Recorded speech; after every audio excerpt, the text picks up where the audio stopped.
Gareth A. Davies, you know how it is. You know what we do as we start every show. What have you been up to this week? I went down to Poole in Dorset for a couple of days to see some friends. Had early mornings by the beach. I got my beach bum dry robe for the company and my paddleboard. It was too cold to paddleboard. I was tempted to go into the sea. These early morning dips they do at Rockwater with Harry Redknapp's son Mark, who was there, and his pals, and my pal Stuart. I went down 2 mornings, but I just couldn't face it. It was too cold for me to go in. But I had a nice breakfast with Lord Redknapp himself, Harry Redknapp. Had a good chat about the boxing. And apart from that, really, I've done Fight Night. A lot of interviews on that. We'll play some out. Yeah, I mean, I thought Dave Allen was very interesting, talking about Johnny Fisher. I don't know if you've heard that, where he said he doesn't think they should put Johnny Fisher in with him next. He think he'd ruin his career, which I thought was interesting. But it's Daniel Dubois, who you mentioned there, was on fantastic form. I spoke to him on Saturday night. He's really becoming a personality. I got him saying, "Are you not entertained?" Just been doing the housekeeping and a little bit of boxing, and a couple of days away. That's me this week, really. How about you? Yeah, for me, I switched my attention back to football this week. I've been doing loads of football stuff on talkSPORT, which is nice to do a bit of football and boxing, the two, I think, biggest sports in this country. I know there'll be a lot of people that listen to cricket and say, Ade, 1 second, cricket and rugby are the two biggest or whatever. But no, for me, football and boxing. So yeah, I've been doing a bit of football. Did a show yesterday being Sunday, because of when this goes out, with Alan Pardew, which was fun. And again, it was weird. It was a quiet weekend in the world of boxing, which is always strange because there's so many promoters and so many events. When you have a weekend where there isn't big time boxing, there's always small shows going on, but no big time boxing. You're like, what's going on? You almost feel empty a little bit. So I did watch a bit of Misfits. A good friend of mine called Wade, who we presented Misfits together in the very beginning. Wade Clemens, yeah, Wade Clemens. Wade Clemens, you know him, yeah. And he took to actually getting in the ring on Saturday night, which is impressive, right? I mean, talking the talk and walking the walk if you can. So I was watching a bit of that. And then I took my attention to the main event and saw Darren Till just be too good for Misfits when he fought Anthony Taylor. And I tweeted, and that got a bit of a response. I tweeted that Darren Till would have beaten Tommy Fury. That's just my own opinions and my thoughts on it. Some said, no, what are you talking about? And I was like, well, 1 second, I think he would have. What would you make of Darren Till and this Misfits thing? I mean, this is the guy that fought for a UFC title 5 years ago. I don't think he's that washed. He looked big and solid. I always thought he'd beat Anthony Taylor, who I thought would try and hold a little bit more. Taylor circled the ring. I thought the uppercut would be a big weapon because he's so low and he ducks low. I always thought the uppercut would be a big weapon. I thought he was a huge favourite, Darren. I agree with his comments afterwards. He just enjoyed himself in there and had a good time. Tried to look smart. He's got a sniper left hand. I was surprised Anthony Taylor survived as long as he did. I mean, I've worked. Yeah. I thought I've worked with Anthony on events. Covered him in events in Bellator and crypto fight nights. He's turned up where his brother's been fighting as well. His brother fights. I think it would have been a very, very competitive fight with Tommy Fury. I don't disagree with you. I think we needed to see it in order for it to play out. But I don't argue with anyone saying that Darren Till would beat Tommy Fury. It's been interesting in the last week what they've said about Tommy Fury, what he's come out and said in interviews, that he was struggling with drink over the last year, and that was one of the reasons why he and Molly May had split up. A lot of pressure on the young man, but it was a very odd one at the time. But that was fun. I agree with you on Wade Clemens, young man. Obviously a very limited boxer, but he had a strong right hand early on, and he settled down in the jab later on against the Maasai Warrior. Did it go the distance in the end? It went the distance. 3-minute rounds as well. I think it was four. But rounds. It was 3-minute rounds. So and that's That's testing the It gas was, tank. it was. That But is. very well done on And you him. can And he see. said, I talked the talk, and he is a young man, and he looked physically in great shape. No, it was a very scaled down from what we're used to, wasn't it? It was. And look, obviously, Misfits and that team would have been upset, as I said, that Tommy Fury wasn't fighting Darren Till, because that then would have filled out the arena, and it's a completely different event. That was scaled down. Welcome back. You're listening to Find Out Extra on talkSPORT 2. Ade Oladipo, the great Gareth Davies. All right, let's go to the big news. In the last few days, it is now being widely reported by some respected journalists that Terence Crawford and Canelo will get it on for a fight in September in Vegas at super middleweight, which would be the biggest fight of the year, regardless of what can be made. We've always talked about Tyson Fury and Anthony Joshua. This fight will generate more money than that even. All the eyeballs in the world will be on it, and we're hearing it could happen, Gareth. You are a man with your ear to the ground. You know a lot of people. You know a lot of things. What can you tell us about this? True or false? Are we going to see Canelo versus Crawford? I think we're undoubtedly going to see it this year. I think Canelo's been dragged into the fight. I think the fact that Saul Canelo Alvarez and Terence Crawford were in London for the Ring Magazine Awards and there for days afterwards negotiating or seeing Turki Al-Sheikh tells you that the talks were ongoing. There's a bit of negativity come out from Canelo on, I don't like Terence's style. It's not going to be an exciting fight. He is the man with everything to lose in this fight, apart from huge truckloads of money and a denting of his legacy. But for Terence Crawford, it's exactly that. Yes, it's a massive payday, but it's a huge legacy fight for him because it's all about what he gains from this, because he rockets himself to the top of the pound for pound list if he beats Canelo. I do think the fight's going on. I'm hearing it's September, even though some people are reporting it as May, by the way. Yeah, no, same. I'm hearing September as well. And you are right about Canelo. I've noticed there's a turn, a shift now, and he's almost opinion of Crawford, and it makes me know that the fight is happening. I saw an interview today where he said Crawford hasn't beaten anyone apart from Errol Spence. Like, what's he done? And that's never been the narrative with Canelo talking about Crawford. It's always been very respectful. And so it tells me that the heat's been turned up a little bit, and now they're already kind of in fight mode. What I do find interesting, and I guess this is probably why people are saying May, is because we know that Canelo always gives us a May September showdown. Does he take a longer period out? Does he risk fighting in May, considering what's on offer in September? Does Crawford risk fighting before September? I mean, Crawford surely has to have a fight in the interim. He doesn't sit it out for a whole year, does he? And what did both fighters do here? Because there was some talk about Crawford maybe having a scrap with Derevyanchenko, which would be bonkers considering how risky Derevyanchenko is. So what did both of them do? Did they sit it out or just wait till September? I think that's why there was the conjecture over it happening in May, which is also the first week in May is also a big weekend in Las Vegas. We haven't mentioned yet that Las Vegas is the venue on the table.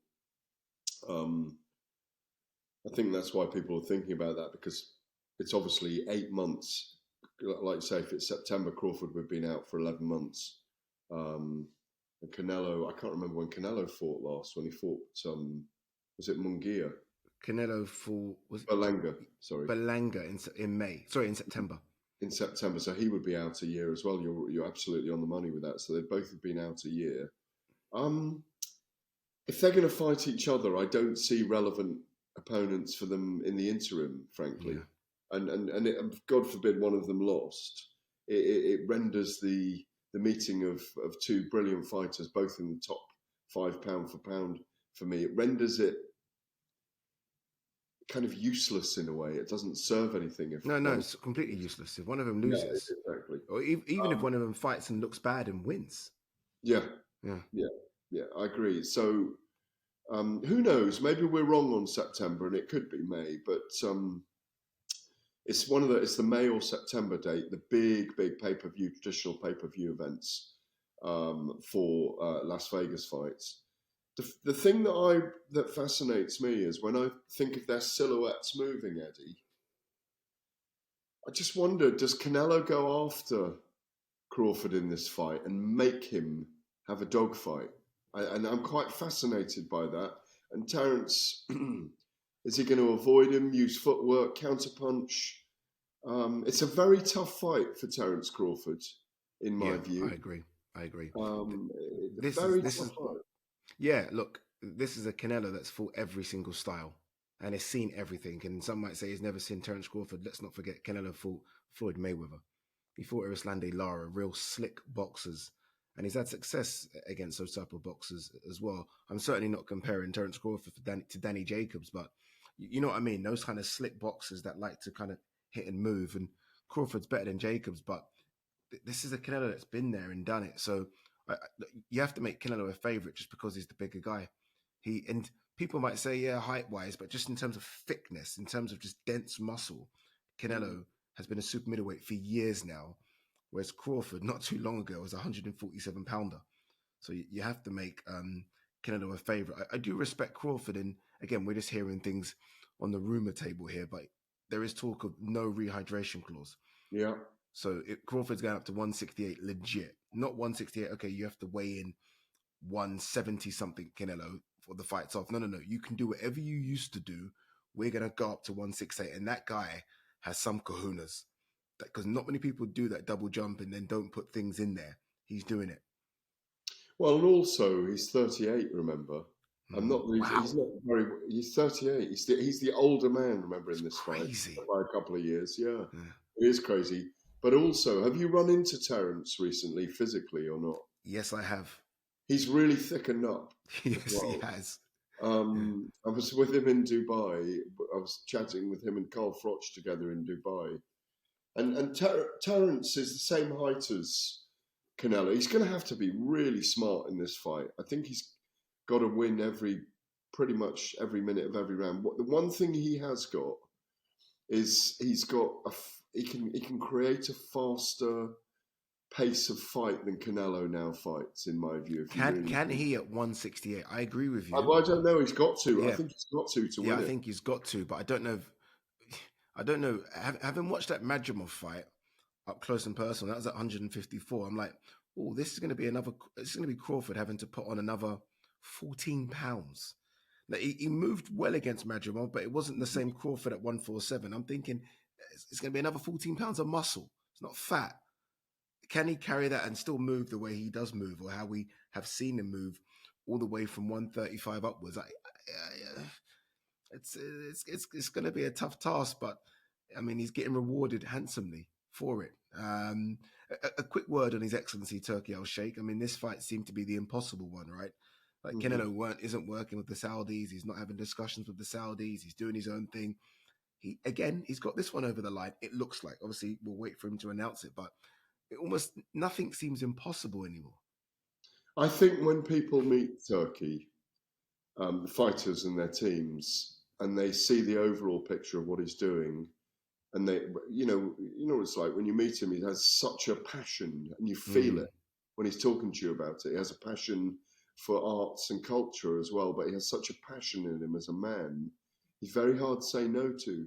So you can see that he's going to make it as brilliant as it can be. Yep. He's going to put on a spectacular show. He's going to stack the undercard, presumably, and he's going to give them truckloads of cash for it.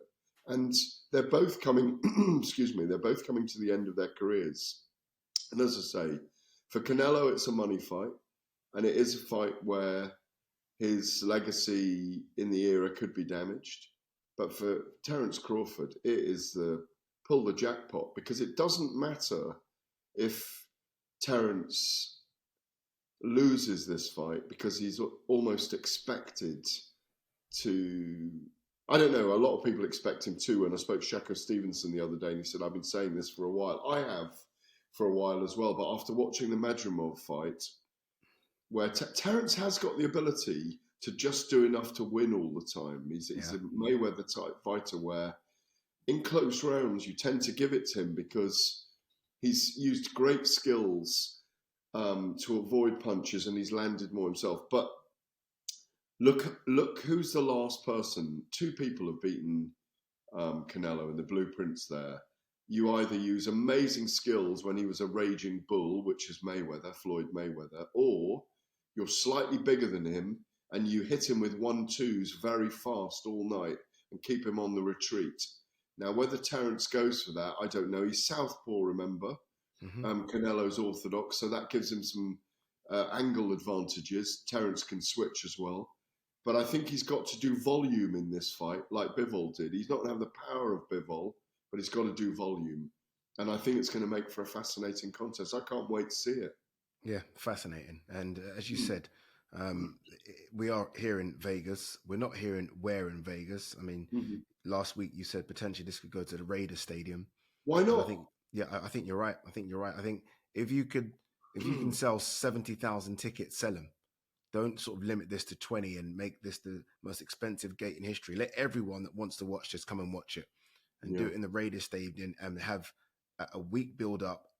I just think it's fascinating. Honestly, I think it's two fighters that are still very much pound for pounders. Crawford, some people argue, is pound for pound number one, and Canelo's no worse than number 6 or 7. So you're talking two guys, yes, at the tail end of their career, but two guys very much still very, very good fighters. And you know, I'm fascinated to know. And look, this is hypotheticals here, but if Crawford were to win, does he continue? Does he stop? Does he go down? So many questions need to be answered. If Canelo loses, is that it? No more Canelo? A lot's riding in this fight. And that's why I think it took a while to get made. And that's why both fighters are getting paid considerable. Bigger fight than AJ Fury for different reasons. I'm talking just the financials. Bigger fight than AJ Fury? Well, I think this is number 3 against number 5, pound for pound, with Crawford 3 and Canelo 5, in my view. I mean, pure boxing terms, it's an enormous legacy. What's bigger fight. globally? What's bigger globally? Which does more eyeballs globally? Fury, AJ, Crawford, Canelo. Well, America and Mexico are going to be fascinated, as well as the boxing fans from around the world, for Canelo Crawford. Fury and Joshua. Wow, it's a hard pick, actually. Fury and Joshua is a huge commercial beast because we've waited so long and they've been on the same trajectory for 10 years. We're doing a show next week. Ask me next week. I'll ask you next week. Get a coffee in you and I'll ask you next week. All right, you're listening to Fight Night Extra on talkSPORT 2, Ade Oladipo and the great Gareth A. Davies. When we come back, we're going to hear from the current IBF heavyweight world champion, the man who wants more gold and more belts. I'm talking about Mr. Daniel Dubois. Welcome back. You're listening to Fight Night Extra on talkSPORT 2, Ade Oladipo alongside the great Gareth A. Davies. A busy show for Gareth Saturday, fight night. So many guests were on the show. One of those was the great Daniel Dubois, the current IBF heavyweight champion. Big fight coming up for him February 22nd against Joseph Parker. I've spoken to Dubois a few times and he's kind of given me his want or hit list for 2025. He's done the same with you as well, Gareth. Just on Dubois, and you've been speaking to Dubois since he was 17. Obviously, he's now a grown man, right? Big man as well. How have you seen him grow mentally in those last few years, just his personality? Well, I think the personality is really coming out now. We had a lot of fun with him on Saturday night, and he was genuinely in great fettle, and I found that at the Ring Magazine Awards Saturday last.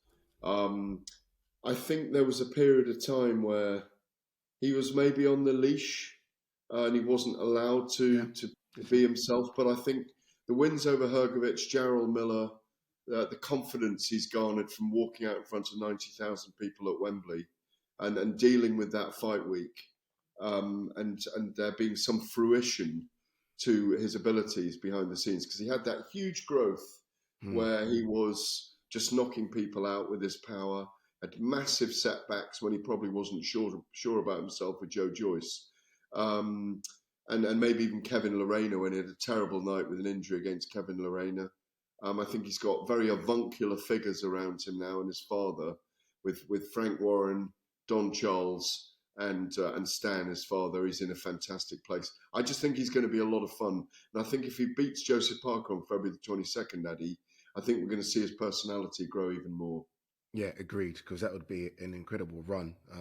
Good rounds against Usyk, stopping Jerome Miller, a man 100 pounds heavier than him, beating Hrgovic, who was considered a bit of a bully, a bit of a boogeyman, and then beating AJ. And then if he were to beat Parker, and it's an if, because Parker's a good fighter, that's an incredible run. And look, on Saturday, he spoke to you, didn't he? Let's hear from Danny Dubois. This is what he had to say about what he wants to do next if he comes through Parker. What challenges does Joseph Parker bring you on February 22nd, Daniel? Listen, he's a good challenge. He's fought everyone. He's been a world champion. But I'm just on a roll now, and I'm ready to get him out of my way and, smash him to pieces and do whatever it takes to win. I think I'm going to be too much, too strong, too hungry, and too fast. And, I just want to, deal with his challenges, I think, as I should. It becomes realistic to get back in the ring straight away off the back of that with Alexander Usyk and challenge for undisputed status. Yeah. I mean, that would be remarkable to do that in 2025. Yeah, it's great. What a turnaround I've had the last year, really. But, yeah, that would be the icing on the cake to go in there and take all the belts off of him, get through Parker, and that's what's next. I think that's what's next. Danny Dubois, confident. Some say maybe a bit arrogant, but I don't mind it. Confident, right? He knows what he wants. And what he wants was clear. He wants the Alexander Usyk rematch. He wants the chance to become undisputed. He thinks he was done wrong in their fight with the low body blow. Was it a low blow? Wasn't it not a low blow? But he thinks he was done wrong. And I think he thinks he's a completely different person now. And I will say this. The older Usyk gets, the chance he gives someone to knock him off. I'm not saying Danny Dubois could do that, but it's a risky fight. I mean, Danny Dubois, if he were to beat Joseph Parker, is going to be a man on a mission. And Alexander Usyk is 38 now. He's actually 38, so he's getting older. So who knows how this plays out? But Danny Dubois has got dance partners, and I think that's important. How often do we see older champions lose eventually because they stay on for too long? And that's what you're alluding to there with Alexander Usyk and Daniel Dubois. Dubois and perhaps Bakole, Anthony Joshua when he's on top form, are probably the three most dangerous finishers in the heavyweight division. I mentioned Anthony Joshua in there because when he's got you hurt, it can really hurt you. Yeah. It's not a fight. A fight with Daniel Dubois for Alexander Usyk is not a fight he'll be relishing right now. It's a very tough fight for him, as would be a fight with Jaya Opetaia for Alexander Usyk. Very direct, heavy. Martin Bakole, I think, will be a tough fight as well. Even though I could see him outboxing those guys. 38 a couple of days ago. Happy birthday, Alexander, by the way. Happy birthday indeed, the great Alexander, yes. Yeah. Same birthday as Muhammad Ali, of course. Yes. So same height, same weight. Same reach. Yeah, everything. Yeah. There's a lot of similarities. Yeah. Still fighting for causes. There's a lot of similarities, yes. Quite incredible. So Alexander Usyk's got some decisions to make about whether he fights the winner of Joseph Parker and Daniel Dubois. And I do like, we're talking here obviously about Daniel Dubois largely, I do like the way he put it out there and put it out at Joseph Parker at the press conference a week ago today. He really just said, listen, I'm going to give it to him. And that's the way Daniel Dubois should be, because I think that's his way of fighting. He's a big, rambunctious, dangerous, powerful heavyweight who wants to intimidate. I think he wants to give off a feeling of intimidation. And the fact that Parker's bigger now, I've done the maths on Parker. Parker was 112 pounds when he fought Zhili Zhang, who was 129 kilos, in a very close fight, by the way, of two halves. In the interim, when Parker was going to have a rematch with Zhang, he and Andy Lee and George Lockhart were giving him 10,000 calories a day, doing strength work through his legs, glutes, back, shoulders, arms, and this entire torso. And he went up to 127 kilos, They brought him back down to 120, and he still had the same mobility and movement and more power. And his off days, he was running 90 minutes on the treadmill. So his anaerobic capacity had grown. He's now back down to about 121 kilos, and they reckon he'll go in the ring against Dubois at about 117. Now Dubois weighs 114, so Parker will be the heavier man by a few kilos. See, and I think, I have a bit of a problem with that. yeah, That kind of fluctuation in weight scares me. And look, I mean, not when you're a heavyweight. Not when you're a heavyweight. Yeah, but the best heavyweight in the world has always come in now at the exact same weight all the time. And he seems to have nailed it. My weight is 222, and he treats it like a weight class, regardless of who he's fighting. If he's fighting a giant or if he's fighting someone the same size as him. And look, maybe he's got more skills than those guys, so his skills make up the difference. But all this fluctuation in weight because you're going to fight someone bigger or smaller, I just find it quite risky. And look, I think it's a really good fight. It's a really close fight. But Joseph surely has got just to find the weight that's perfect for him, regardless of who he's fighting. This going up, and he went up to nearly 280 pounds. Yeah. And now I think he's back, as you say, around the 260 mark. It's just a bit. It does concern me a little bit. I spoke to George Lockhart, who's used to doing this. He worked with Gennady Golovkin. He worked with Josh Taylor, Billy Joe Saunders, and others. And see, everyone that's got a weight class. Yeah. But I think that they started this as an experiment, and all they did was they actually physically built his body through strength work and calories. They weren't trying to make him. It was an experiment, and I think one of the things that Andy Lee told me was that we don't want Joe to just go 12 rounds all the time. We want him to finish people. And when you're a heavyweight, he said, Andy's never done this before, and Joseph Parker was the perfect student for this. And I don't think George Lockhart has built people to this size before. So it is an experiment. It may pay off amazingly for them, and if it does, then it has really worked. But Joseph is, as you know, when you're around him now, as a specimen, he's a much, much bigger man. He's a lump, and I think Zhili Zhang made him feel like he was small. Zhili Zhang is just abnormally big. Like, it's just not. Zhili Zhang 50 years ago would have been the land of the giants. Yeah, I think Joseph Parker needs to realize that he's a big guy regardless. Whenever I'm sitting with Zhili Zhang, and I speak a bit of Chinese and have a crack with him, I love to put my fist next to his fist because it's twice the size. It's just massive, isn't it? It's enormous. It really is enormous. Very quickly, before we wrap on this one, Dubois did have something also to say about Anthony Joshua. Obviously, it looks like, there's been some talks about AJ potentially fighting Wilder. Obviously, Dubois wants the rematch. If Dubois can't get the rematch, it looks like AJ could go that way. Would you make of that? Obviously, Wilder looks like he's going to have a fight in the next couple of months. AJ might not get Fury. Could AJ go down the Wilder route? Is that the biggest fight for AJ? Look, I think the biggest fight's Piccoli, but that's also very risky. Could AJ just go down the Wilder route just to get it done? Well, we have to go back to the 17-second comment, Dick Turpin and Tyson Fury last week, that poor old Eddie Hearn and Anthony Joshua are kind of were thinking they were going to construct a fight with Tyson Fury, who's retired at the moment. And I thought this all along, and I've long said this, Ade, you've heard me say this before. Have a fight with Dillian Whyte or Deontay Wilder for Anthony Joshua. It'll still do some numbers. It'll still resonate a little bit, but just keep the pot boiling for the fight with Tyson Fury, because that's the fight that needs to happen for him.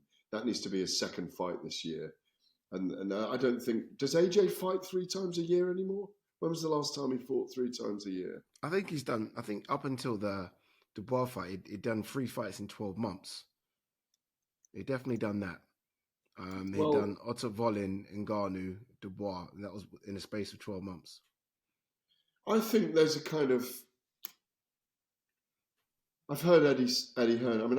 I've been saying that about Anthony Joshua with Dillian Whyte and Deontay Wilder with my promoter's hat on. And I'm sure they're having, if I'm thinking it, they're having that conversation with Turki Al-Sheikh. I know he's not massively favouring Deontay Wilder at the moment because of his last 2 performances in Riyadh. Yeah.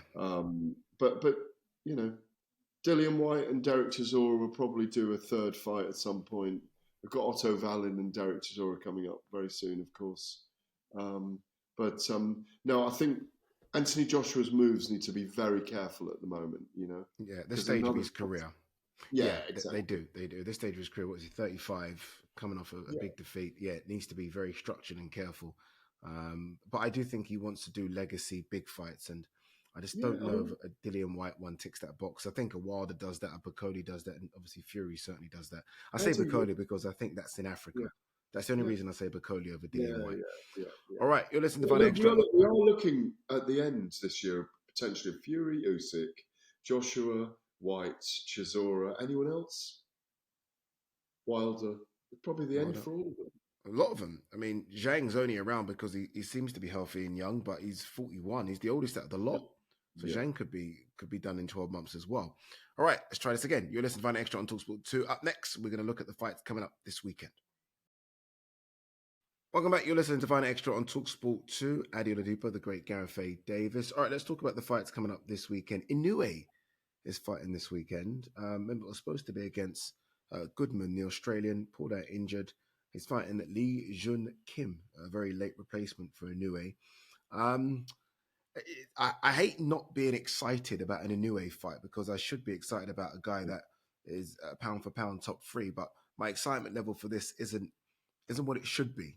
And hopefully after this, I don't think he'll go back to the Goodman. Hopefully after this, it's super fights now all the way. Even if it is maybe risky in terms of taking a jump up, maybe coming down a bit. We just want to see him in big money fights now. Yeah, I mean, the defense of the world super bantamweight undisputed crown against Yi Jun Kim. Everyone's saying who. That's the problem. That is the issue, basically. Yeah.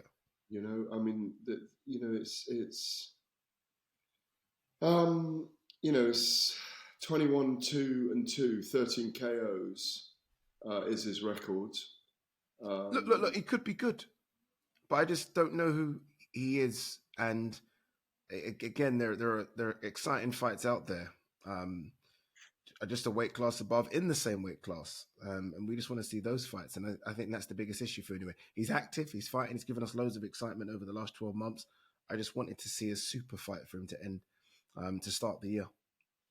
Yeah, I mean, the one thing we can do to try and sell the fight, if you like, is he's called the troublemaker. He's got a style that's compared to Manny Pacquiao. A lot of people compare him to Manny Pacquiao.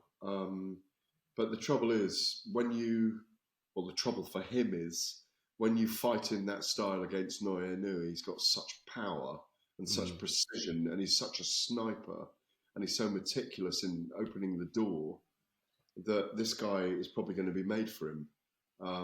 His last opponent, I think, was 14-9 or something. So I think that's right. So I just worry a bit for him. But it's the Inoue show. It's in Japan. Everyone wants to turn out to see him. They all love him. So it's a 9 o'clock start for us, or 10 o'clock start for us to watch that. It's a morning fight. I'm quite happy to watch. Wouldn't mind at all. One fight that you don't have to get up in the morning for, which will take place in Nottingham, is Dalton Smith.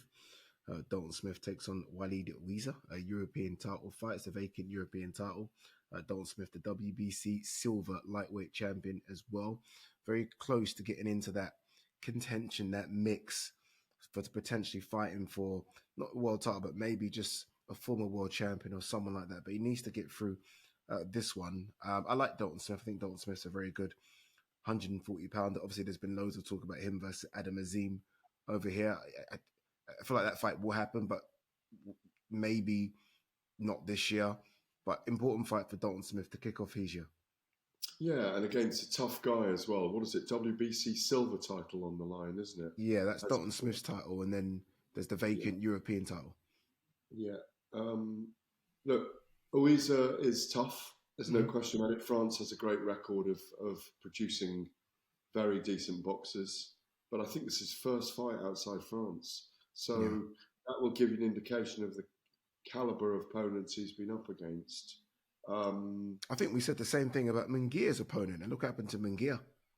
Yeah, true. Bruno Serras, he won knockout, or upset. Yeah, fair enough. Oh, there are blemishes and upsets in boxing all the time, but it's the problem for me is what it leads to. well, I've just got this note here that I wrote down earlier. He faces Inoue for the European Super Lightweight title. Obviously, it's that title on the line as well. But the victor will also be ordered to defend their title against the winner of Pierce O'Leary and John Fernandez. Isn't it time for Dalton Smith to be fighting bigger name opponents? Should it be the Adam Azim fight soon? Yeah, I'd even go a step further than that, and it should be bigger than that, I think. And no disrespect to Adam Azim, I just feel like Adam Azim's young, he's got time. Dalton's a bit older, and I feel like just go. Let's see what you've got. There has to be a time in any fighter's career. It was like, okay, let's just go.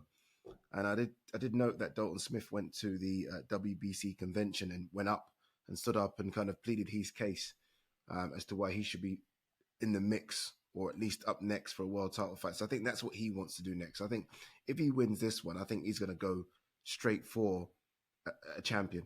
And we'll see. I mean, there's fights out there. Liam Parra lost to Richardson Hitchens. That's a great fight. Liam Parra versus Dalton Smith potentially. So there's some good fights out there. You just have to see where you are. And I think 2025 could be the year of seeing where Dalton Smith is. On that card as well, Ellie Scottney is on that card. Unification fight for her against Mia Motu. Mia Motu unbeaten, from New Zealand. 20-0, 8 knockouts. So she cracks a little bit. The current IBO champion. Should be a good one. It's a unification fight. Should be a good crack. Absolutely it is. It's a really, really difficult fight as well for me. Mia Motu, I think, is ranked... She's 2 in the world Ellie Scottney won't be happy about that. And she wasn't on Saturday night when I spoke to her. But Mia Motu... Good fight. Is a very, very tough fighter. Yeah. Yeah, it's a good fight. It's a good fight as well. And should be a good card. Looking forward to getting to Nottingham to cover that one. All right. Gareth, as always, my man, appreciate it. Thank you very, very much. Expect a busy show next week. Hopefully we do get confirmation of Terence Crawford versus Canelo, and any other big fights as well would be nice. You've been listening to Find Extra on talkSPORT 2. Big thanks, as always, to Gareth. Remember, if you've missed any of the show, you can listen to it as a podcast. You can find it under the Fight Night banner on the talkSPORT app, on YouTube, or wherever you get your podcasts from. We'll be back next week. On AM, on DAB, via the talkSPORT app, and on your smart speaker. talkSPORT.